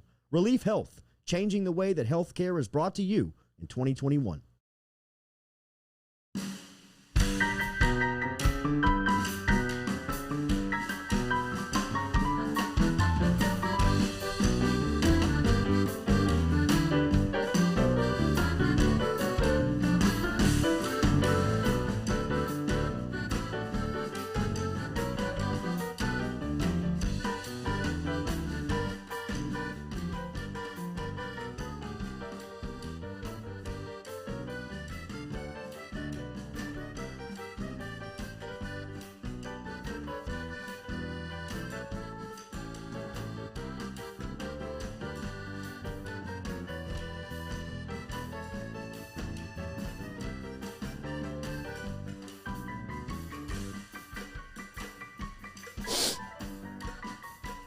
The celebration's on. The celebration rolls on here on the Jordy Culotta Show.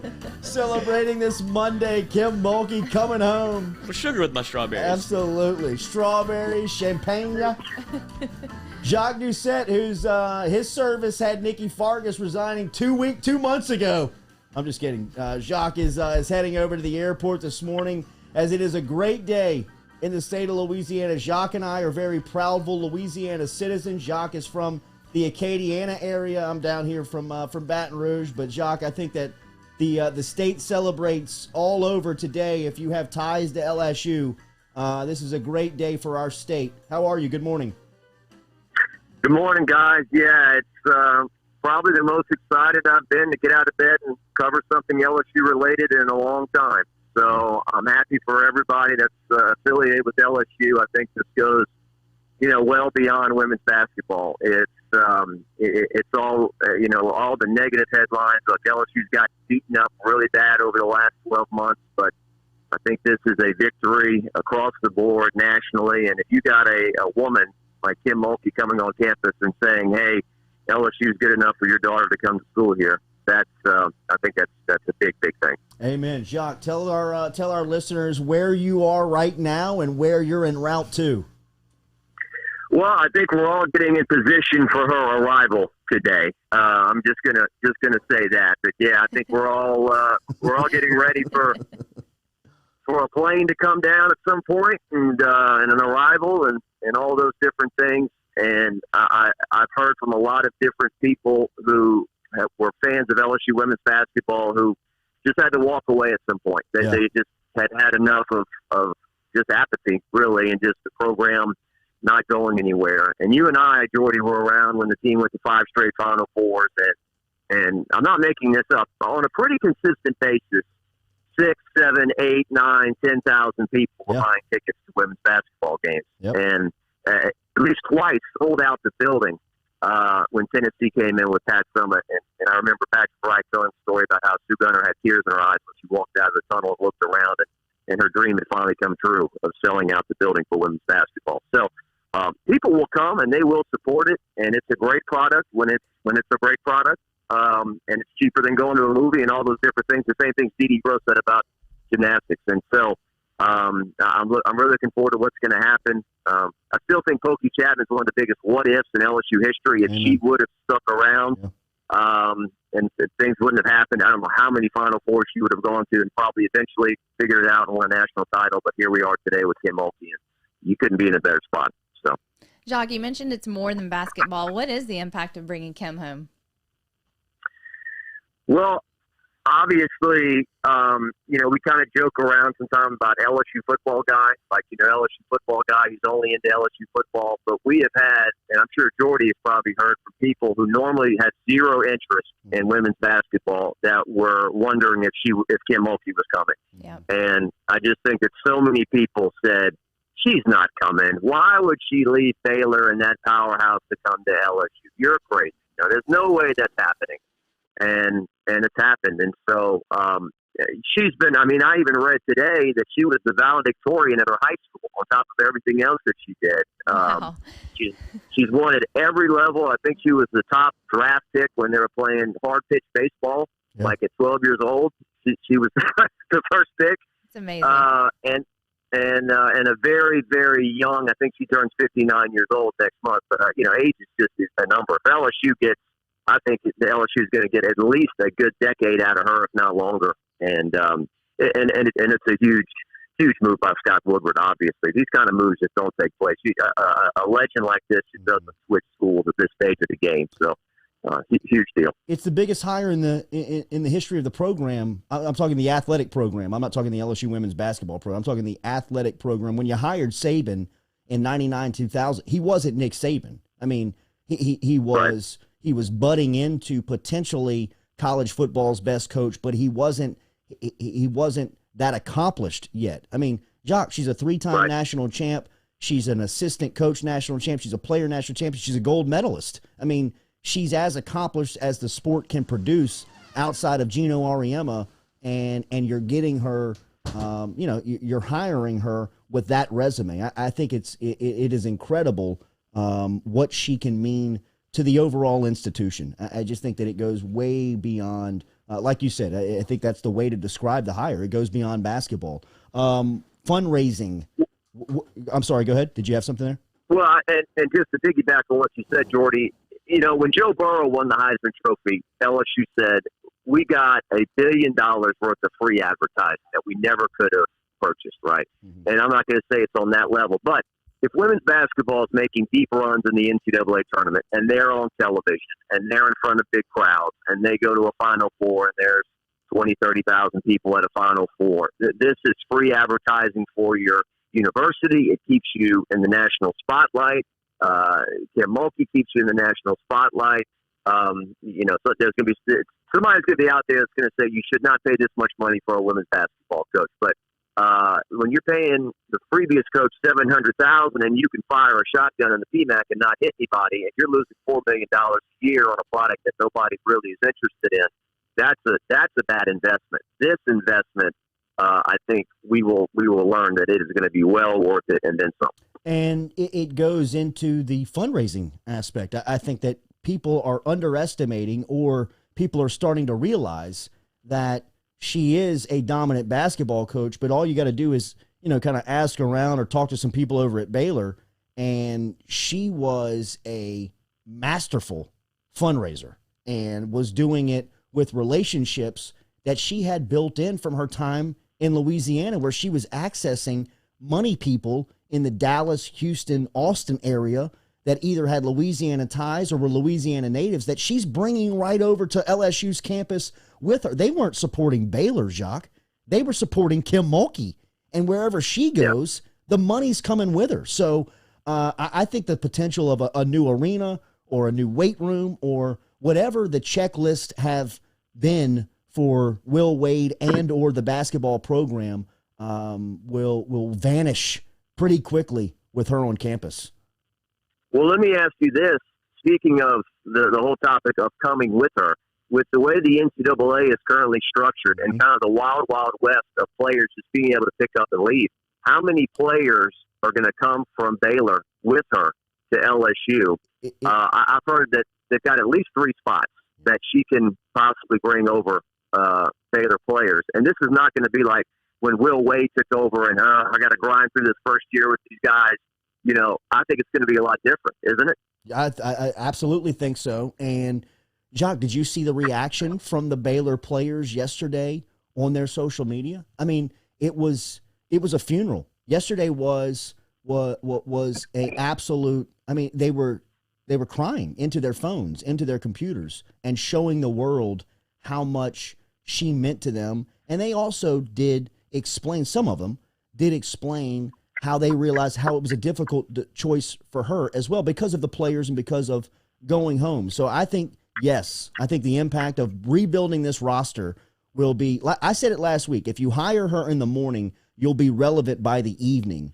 And I think that means everything that goes around it, from ticket buyers to prospective players. I think that people look at the opportunity at LSU women's basketball program and say, man, now I can go there. They got spots for me to play, and I'm going to get coached by her. I'm in. Absolutely. I mean, I agree. I agree 100%. And I definitely think that it's important to make all your sports relevant. I think it just raises everyone's performance level when Kim Mulkey steps on campus. Oh, she's here now. Well, I bet I do a better job at what I do, And so I think there's been a lot of speculation about Scott Woodward and how he has maybe not been able to do the job he wanted to do because of COVID and all these things that kind of slowed things down and kind of kneecapped him to an extent. I think we're going to really start to see the Scott Woodward athletic director that not that he's done a bad job at this point. I think he's done a great job at this point. I'm just saying that he may start getting really active on what's going on out here. Great stuff with Kramer last night. We're about to patch up with him here this morning. I know that you're chasing today. It's a great day for our state. I will see you this afternoon inside the Maravich Center. Have a good day, Jacques.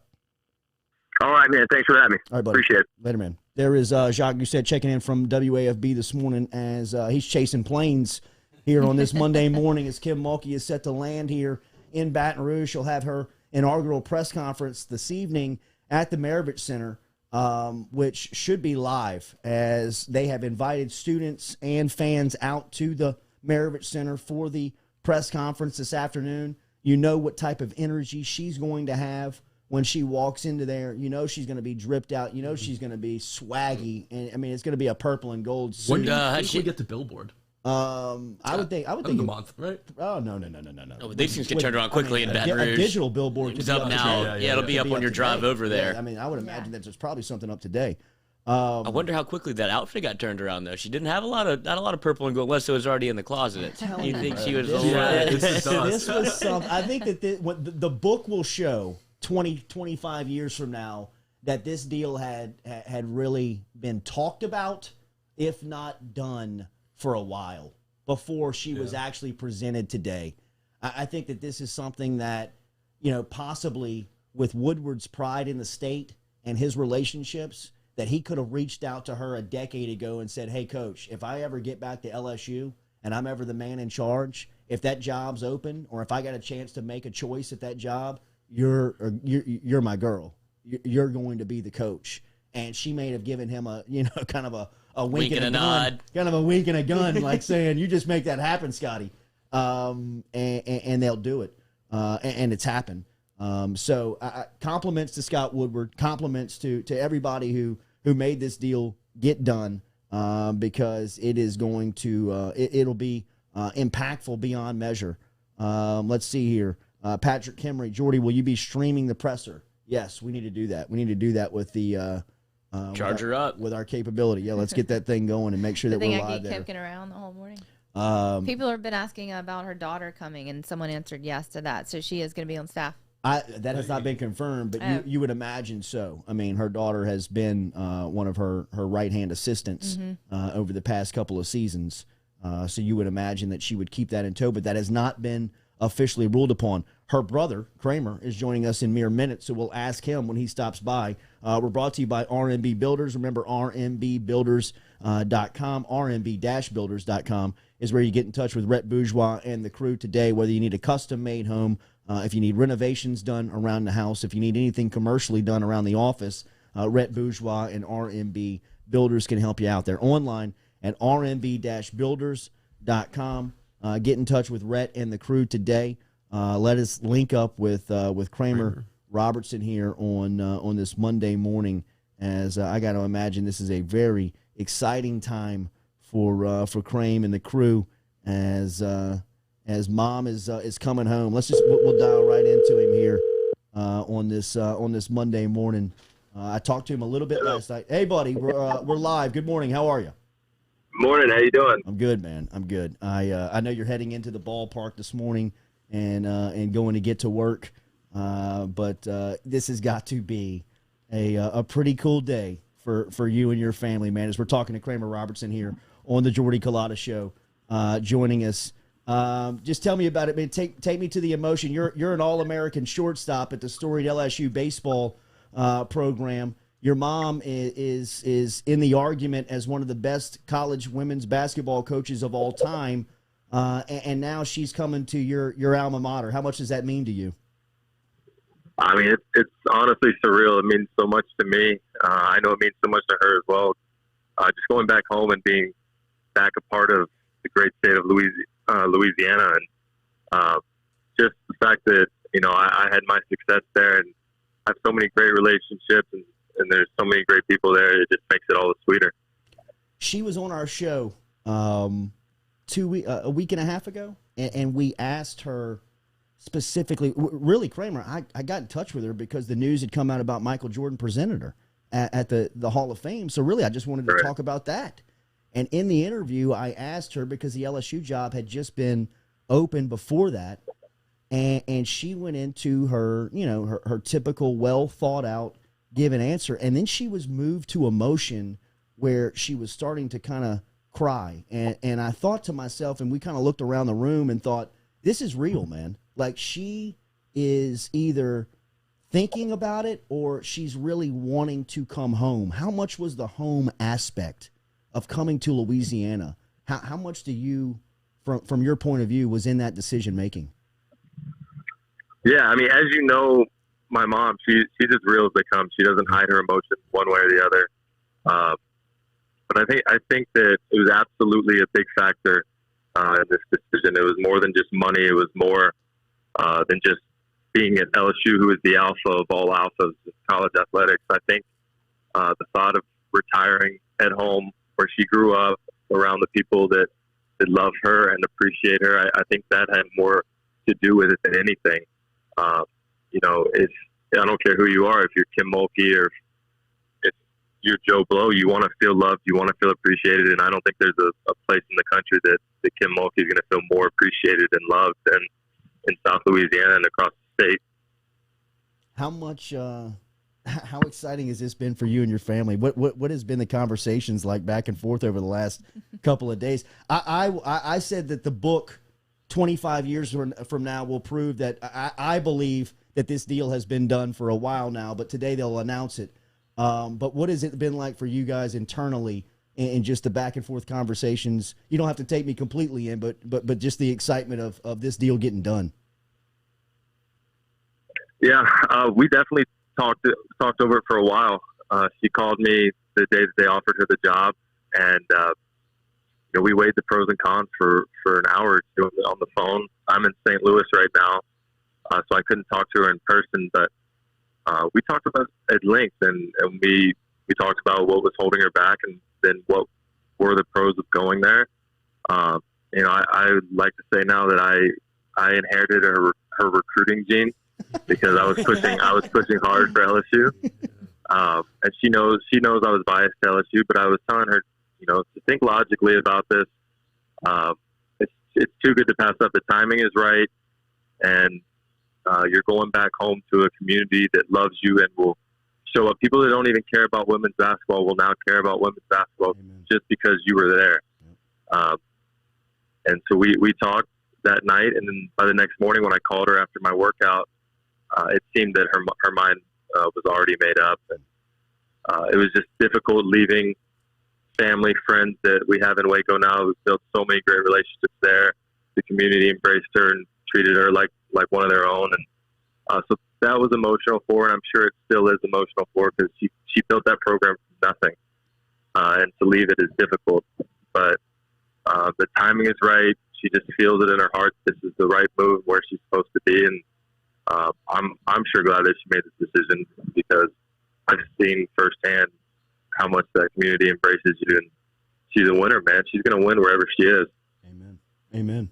The Baylor basketball story was told to the country just a couple of weeks back, but it was told from the men's perspective and what Scott Drew had rebuilt and brought to a national championship status in his near 20 seasons of being on the job. You could mirror that story for what your mother accomplished on the women's side of Baylor basketball and 3 national championships later. You were there the entire ride. I love the great picture of you on top of the ladder at the first national championship just to give perspective of how long she's been doing it. But you went to high school there. You were a stellar quarterback and baseball player, and growing up in that area. Can you just talk about what Waco Baylor means to her, you, and the family? I mean, so much. I was there since I was 5 years old. I have so many great people that I've been fortunate to become friends with there and family. And so it's always difficult to leave something like that. I had a great experience with travel ball to football to everything through high school. Our whole family did. People were so good to us. All the fans came out and supported her all the time. And She was involved in the community. When you're as involved as she is, it's very difficult. But I'm so grateful for every memory that I had. Just from the first time she was cutting the nets down in Indianapolis to the last time when I'm watching on TV.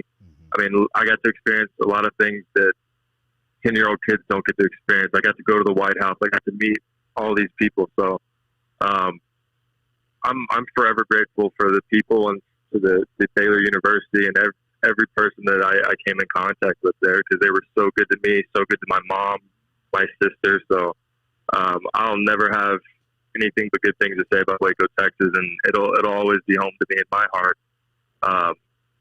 And now I have a second home in Baton Rouge. I'm looking forward to spending the next part of my life at.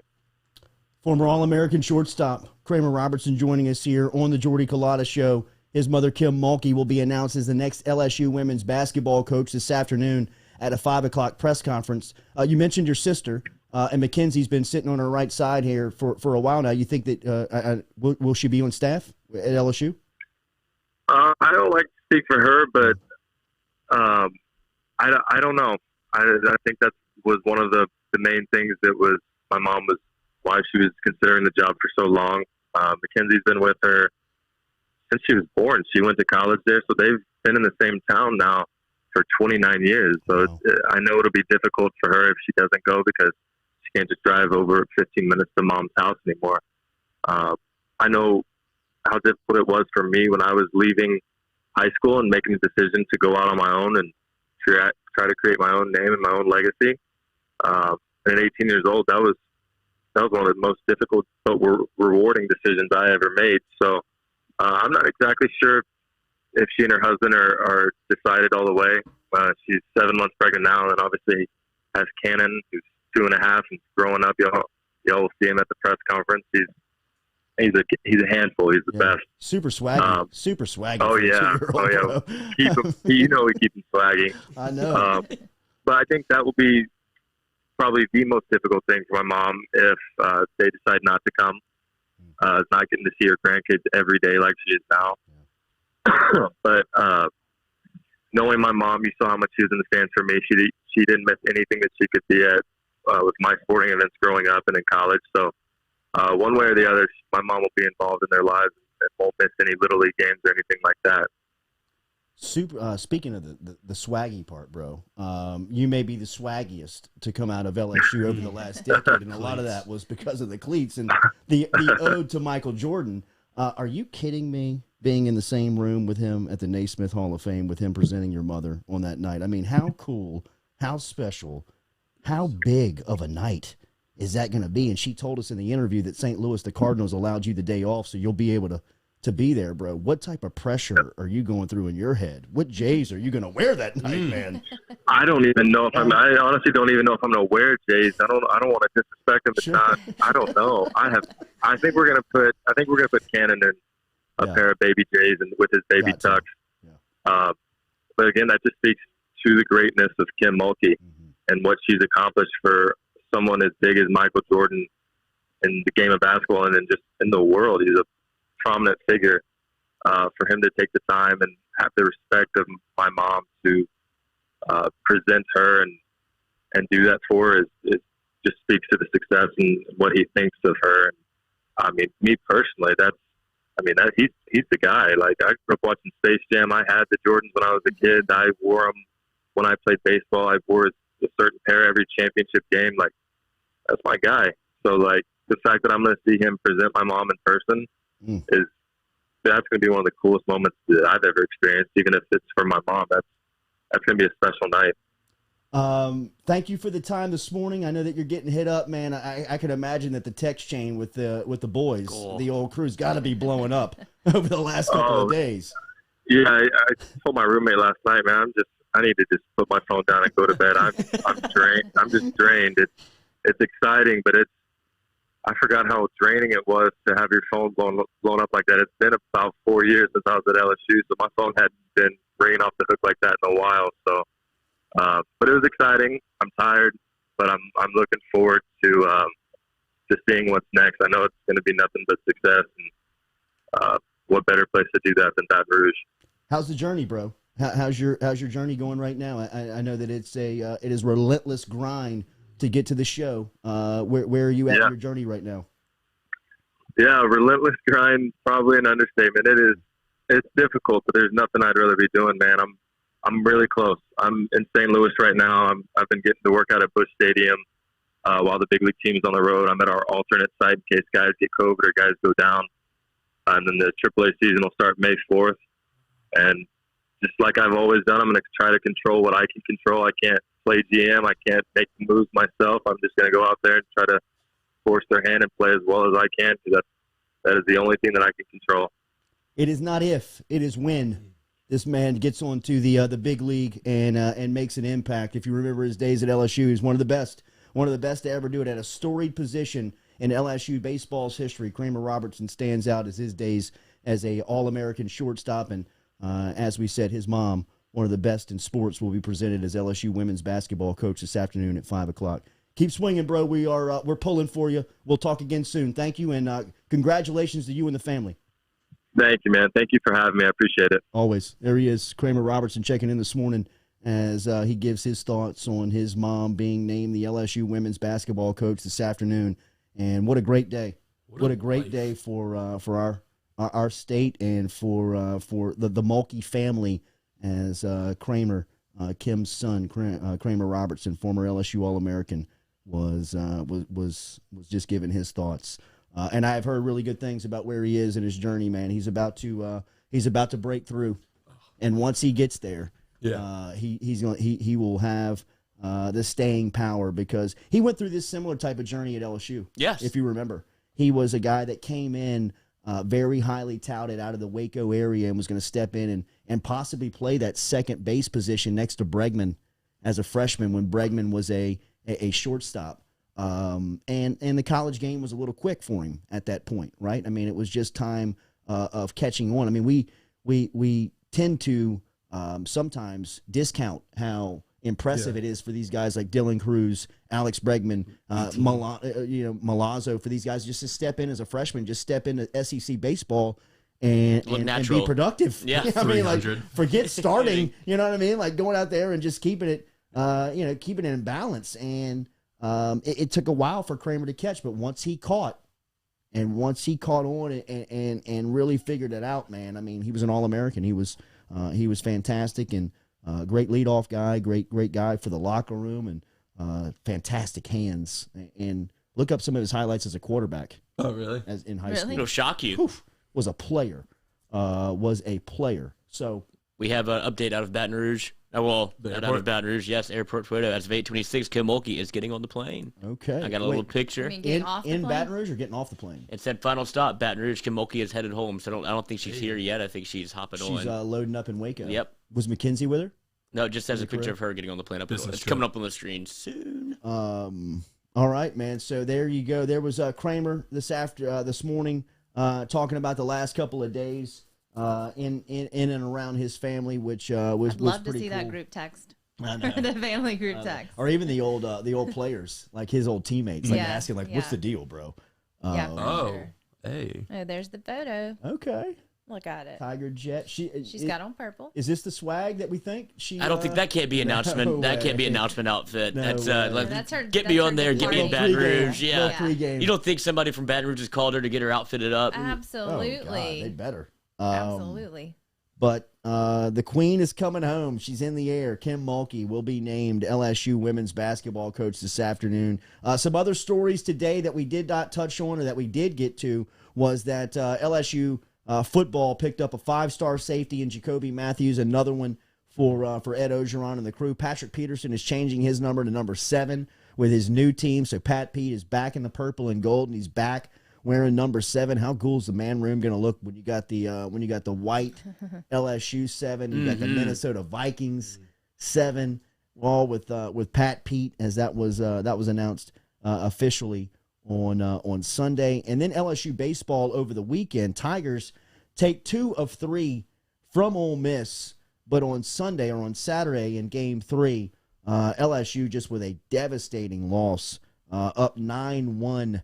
Entering the bottom of the 8th inning when Ole Miss just erupted. 8 runs, tied the game, got a home run in the bottom of the ninth for a walk-off to lose 10-9. And while still very successful in taking the weekend 2 of 3, you wonder where the mentality of this team is leaving Swayze Field after taking 2 but losing the third in such devastating fashion in the way that they did. Paul Maneri and his crew will get back onto the diamond tomorrow at 4 o'clock versus Grambling to see if they can't kick those cobwebs from Saturday's game at Ole Miss. I don't know if they'll be able to get over this, though. You got the Arkansas series. Right? You got That's number great one team in the country. God, it in never Arkansas. ends, I'm man. telling you, LSU's schedule That's Is a that this coming buzzsaw. weekend? The starts on Arkansas Thursday schedule? again. The Arkansas? God. Again?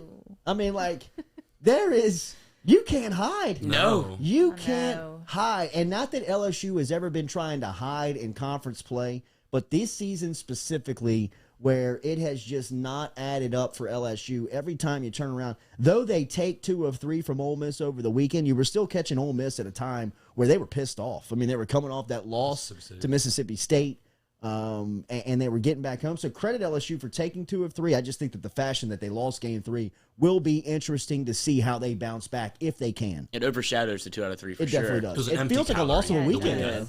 Feels like a Younger loss of a kids. weekend. Yeah. I mean, you left Oxford feeling like you lost the series after you had and done so in kind of dramatic fashion. Yeah. With A.J. Levis going a complete game, with Gavin Thursday Dugas night. blasting the grand slam, to hanging on after the boneheaded base running mistake that was made by Bianco on Thursday night to win the game there in game 1.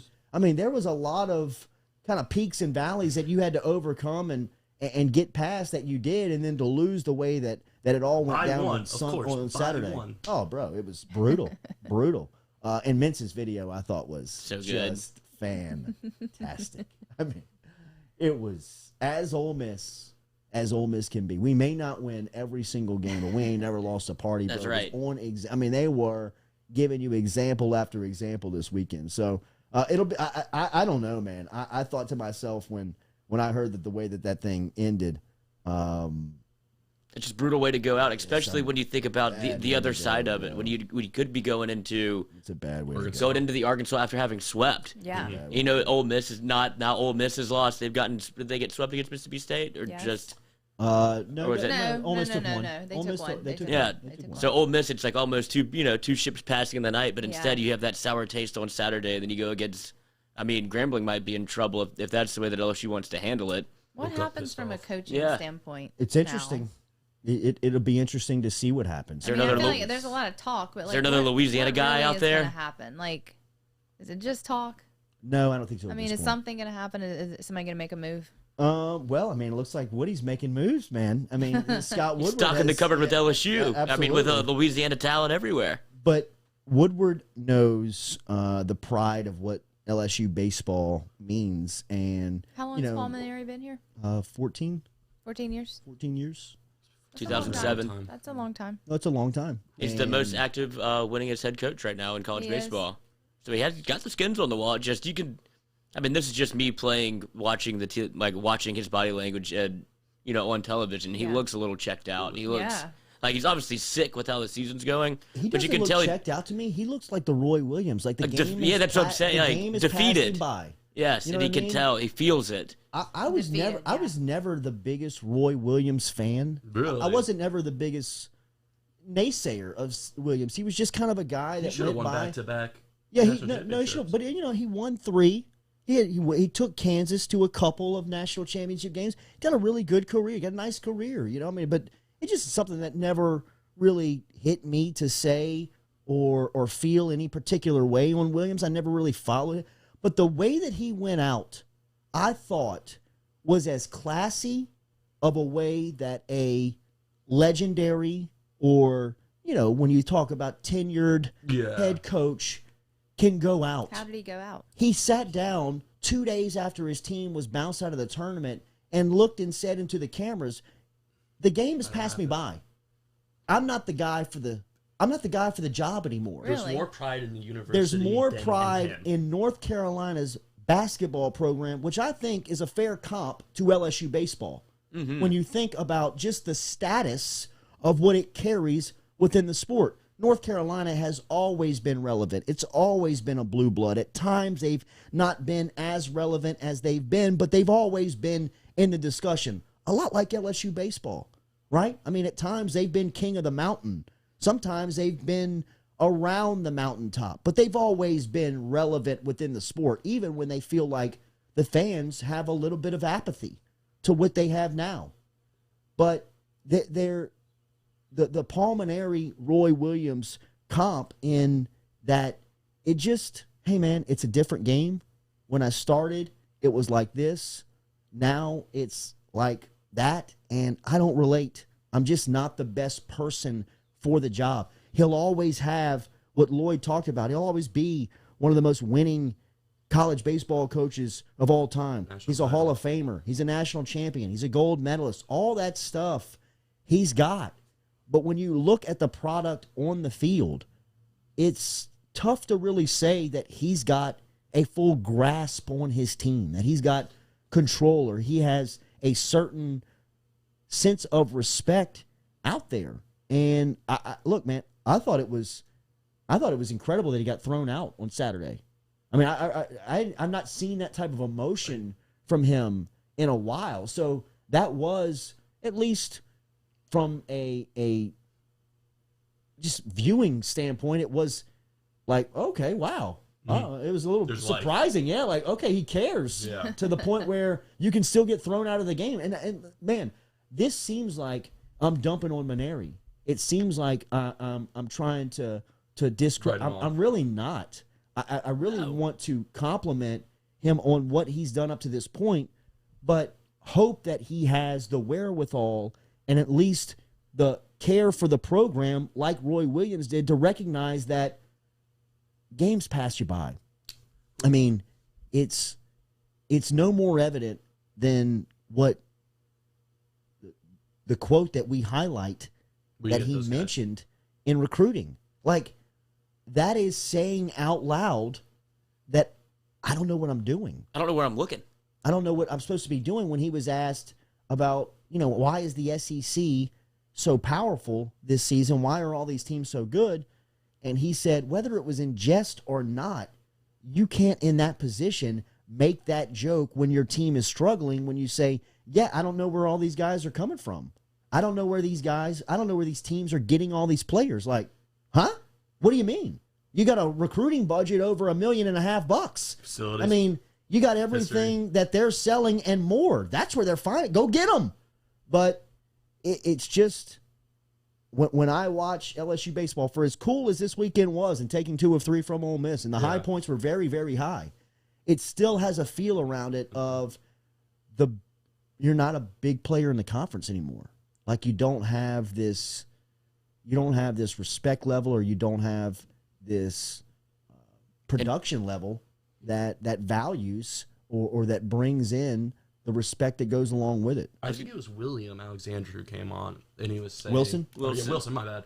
And he said, the end result is playoff success. So what happens if this team does get hot? And they've done it before. Yeah, they have. I mean, he's notorious for getting into the SEC tournament and making a run. Maybe that conversation should be half later, because what does a regular season honestly mean? Well, when you're looking for titles, they're losing ground on postseason.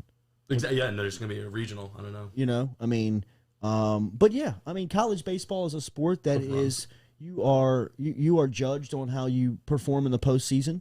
And for Maneri's track record, he has routinely had them playing best at the right time, which is late in the season. So if that happens, does this really even matter? These struggles, these yes, woes? No, I think that this conversation has become starting to see the iceberg. It's become so permanent over the last couple of years that a discussion is in place. I mean, it has to have some type of discussion that goes along with it. All right, great show. It's going to be a great day in South Louisiana, or all over the state of Louisiana, as Kim Mulkey will be introduced this afternoon for the LSU women's job. It has been a couple of days in the works, but it's officially going down this afternoon. We will talk NFL draft later this week, as there were some other stories to watch here, but obviously Mulkey dominating the headlines. Enjoy the day. Be safe out there. We will stream the 5 o'clock press conference live All right. from the Maravich Center. Looking at me like I'm supposed to do something, and I don't know Lloyd, what get it. a tripod. I don't know what that is. We but we will will, figure it out later. We We will be stream. live. We will be live. You heard it right here. Yes. So, How have a we good do Monday. it, I don't know. That's right. That's right. Have a good Monday. We'll see you tomorrow morning, 7 a.m.